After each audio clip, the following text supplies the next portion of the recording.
I wrote the book, How to Audition on Camera, because I love actors. And I found that actors, experienced actors, were making the same mistakes over and over when they came in to audition. And I thought, there are easy ways to correct this.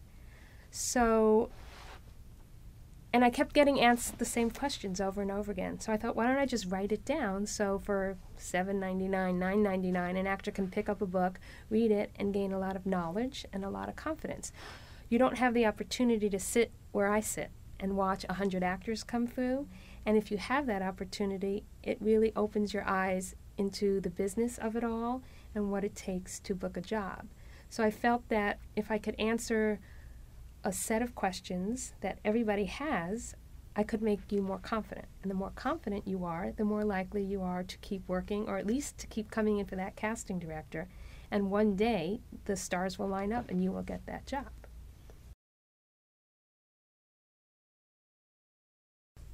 I think it's important for actors to understand that it's a business, and show business is why it's called show business.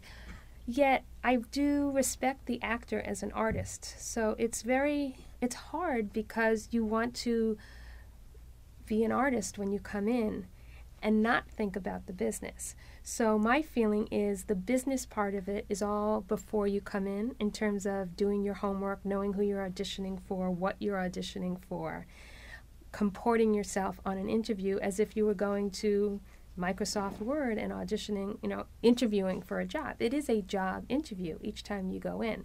So that's the business part of it to be aware of, how to be confident, where to look, how to deal with multiple characters in a scene, the things that you don't have to do on a typical job interview. If there's a time change within the audition, if there are props, these are things that I wanted to address in the book because I thought you could learn it without having a lot of experience. And for the experienced actor, it was more for those actors to remember that it was a business, that you're not the only actor coming in on the audition. I'll bring anywhere from 5 to 100 people, depending on a role.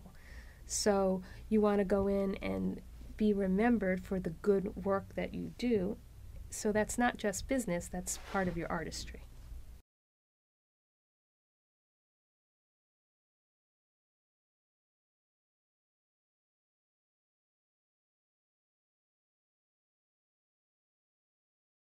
I am now finding when actors come in, they will let me know if they've read the book, which is a very nice compliment, but they also have all said that it has really helped them to walk into the room and know what to do in a specific situation. And I was very specific in writing the book. I don't know that the book would be particularly interesting to non-actors because acting is specific. And when you get direction, good direction will be specific. So I wanted to give specific direction in terms of what happens in the room and what you do with a prop, what you do when you make a mistake, which we all do and we get nervous, what you do if there are multiple people in a scene, what you do if the casting director doesn't do her part of the scene right, where you look, what you do when you're in a car, what you do with a weapon. So I thought if we could kind of unravel what we think are the mysteries of being in the room, and you had it in front of you, you would understand it. It's sort of like cultural understanding. You think people from another country are really strange until you start to learn about them or go there or understand what their point of view is, and then it makes sense. And I think an audition should just make sense to everybody.